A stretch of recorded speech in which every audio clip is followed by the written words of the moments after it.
Shalom, salam damai sejahtera Bapak Ibu, Saudara dan Saudariku seiman. Senang berjumpa kembali dengan Anda dalam permenungan harian Sabda Tuhan, Embun Sabda, Senin 21 Februari 2022. Semoga Anda dalam keadaan sehat walafiat, tetap semangat, tetap tersenyum, dan tetap berpengharapan pada Tuhan kita Yesus Kristus. Anda selalu dalam lindungan kasih Tuhan. Buat saudara dan saudariku yang sakit, saya berdoa dalam nama Tuhan Yesus, Anda sembuh. Saudara dan saudariku, gereja mengajak kita hari ini merenungkan bacaan pertama dari surat Rasul Yakobus bab 3 ayat 13 sampai 18.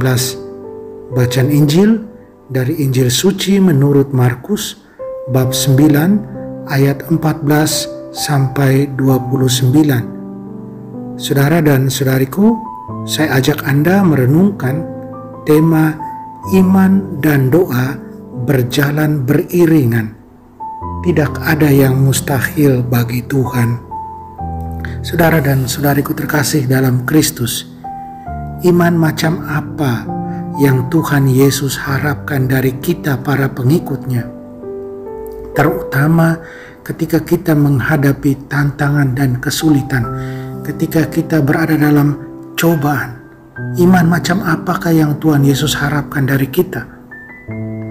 Tak pelak akan ada saat-saat di mana masing-masing dari kita menimbulkan kekecewaan bagi orang lain. Dalam peristiwa Injil hari ini, murid-murid Yesus membawa kekecewaan kepada seorang ayah yang memohon agar anaknya disembuhkan dari gangguan si jahat yang membuat anak itu mengidap ayan dan membuat dia bisu tuli. Tetapi para murid gagal. Tanggapan Yesus tampak sangat tegas, tetapi dalam ketegasan Yesus itu ada cinta dan kasih sayang. Yesus kecewa terhadap kurangnya iman para murid.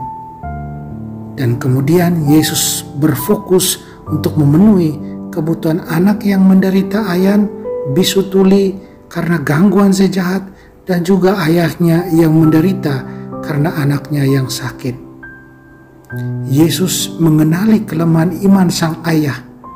Dan pada saat yang sama, Yesus menantang sang ayah untuk berdoa dengan berani, dengan iman yang penuh harap. Tidak ada yang mustahil bagi orang yang percaya.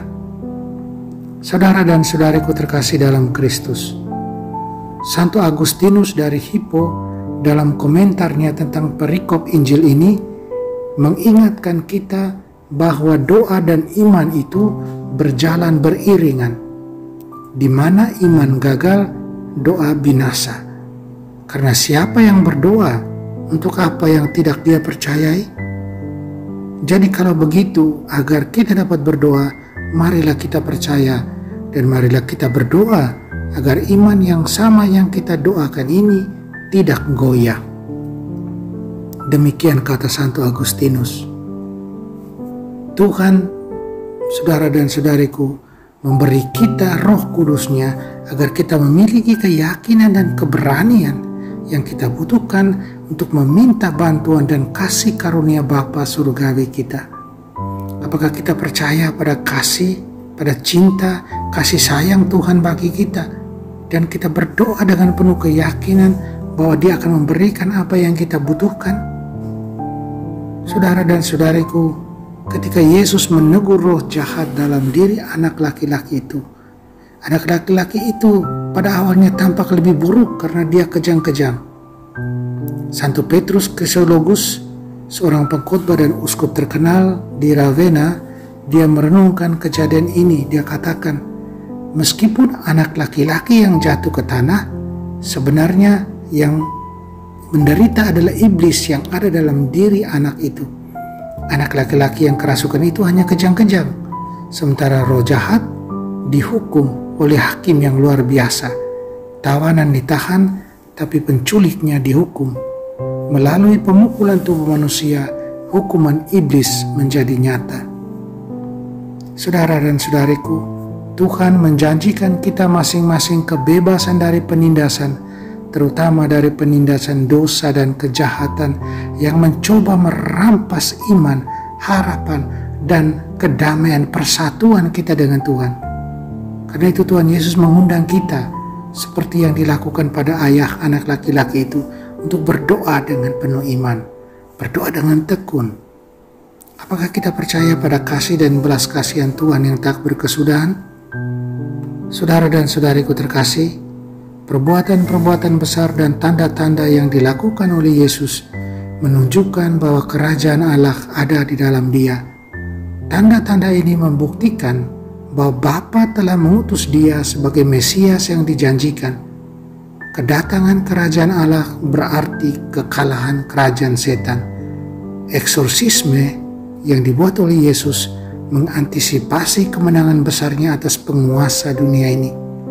Sementara setan dapat bertindak di dunia ini karena kebencian terhadap Allah dan kerajaannya di dalam Kristus Yesus, dan itu dapat menyebabkan luka yang bersifat rohani dan secara tidak langsung bahkan secara fisik. Karena itu, Yesus menawarkan kebebasan dari belenggu ini, belenggu dosa dan setan. Tidak ada penderitaan yang tidak dapat Ia lepaskan dari kita. Apakah kita memanfaatkan sepenuhnya iman kita itu, perlindungan, bantuan yang Yesus, yang Tuhan tawarkan kepada mereka yang mencari Dia dengan iman, kepercayaan pada belas kasihannya? Saudara dan saudariku, berdoalah agar iman kita pada Tuhan semakin teguh. Berdoalah agar kasih kita semakin nyata setiap hari dalam sikap hidup kita. Berdoalah agar kekuatan jahat kita kalahkan dalam nama Tuhan Yesus. Amin. Mari kita berdoa mohon kekuatan dari Tuhan. Tuhan Yesus, tolonglah ketidakpercayaan kami, tingkatkan iman dan kepercayaan kami pada kuasa penyelamatanmu. Beri kami keyakinan dan ketekunan, terutama dalam doa, dan bantu kami untuk membawa cinta dan kebenaran penyembuhanmu kepada orang-orang yang kami jumpai setiap hari, terlebih mereka yang membutuhkan. Amin. Mari kita mohon berkat Tuhan, Tuhan sertamu dan sertamu juga, kita sekalian, semua orang yang kita sayangi dan kasih, segala usaha, rencana, karya kita, dilindungi, dibimbing dan diberkati Allah yang Maha Kuasa, Bapa dan Putra dan Roh Kudus. Amin.